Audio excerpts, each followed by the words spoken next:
Bismillahirrahmanirrahim. Assalamualaikum warahmatullahi wabarakatuh. Selamat pagi pejuang adab. Perkenalkan, saya Lelia, muadibah Sekolah Adab Insan Mulia. Dalam kesempatan ini saya ingin menyampaikan takdib dengan metode berkisah. Nabi Muhammad SAW dalam memberikan pelajaran kepada para sahabatnya seringkali menggunakan metode berkisah tentang hal-hal yang berkaitan dengan kehidupan atau kejadian-kejadian pada masa lalu.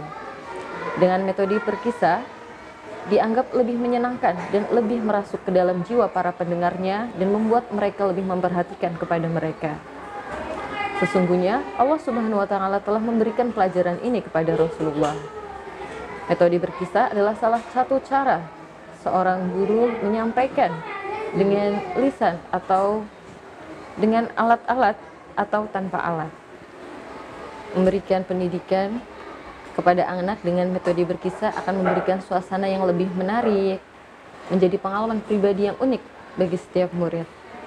Metode berkisah ini mengisahkan peristiwa sejarah pada masa lalu yang menyangkut ketaatan dan kemurkaannya dalam hidup terhadap Allah Subhanahu wa taala yang dibawa oleh Nabi Muhammad dan Rasul yang hadir pada saat itu.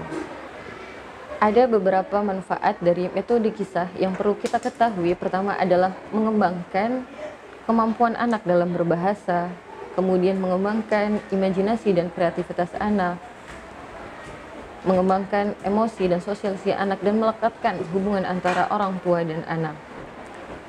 Berkisah sebagai salah satu metode pendidikan di dalam Al-Quran yang dituangkan di dalam Quran Surat Yusuf ayat 3. Nahnu naqussu 'alaika ahsanal qasasi bima auhayna ilaika hadzal Qur'an. Kami menceritakan kepadamu Muhammad kisah yang paling baik dengan menurunkan wahyu ini. Berkisah adalah menceritakan suatu kejadian yang nyata atau kejadian yang sebenarnya pada masa lampau. Tidak boleh merubah alur cerita. Sedangkan bercerita adalah cara yang dilakukan untuk menyampaikan cerita kepada para pendengar, baik dengan kata-kata, gambar, maupun suara. Tentang kisah kegiatan sehari-hari, penanaman adab, dan penanaman iman. Ada beberapa hal yang penting yang harus diperhatikan dalam berkisah. Yang pertama ada judul, topik, pesan, usia objek. Dilihat dari rentan konsentrasi pada murid, bahasa, dan durasi. Penting bagi setiap orang tua untuk mencari strategi yang tepat dalam menyampaikan tentang nilai-nilai kebaikan kepada anak-anaknya. Begitupun dengan para guru. Strategi yang dapat membuat para murid merasa nyaman, senang untuk mendengarkan nasihat yang disampaikan, sekaligus dapat menerima pesan yang ada, kemudian mengamalkannya dalam kehidupan sehari-hari.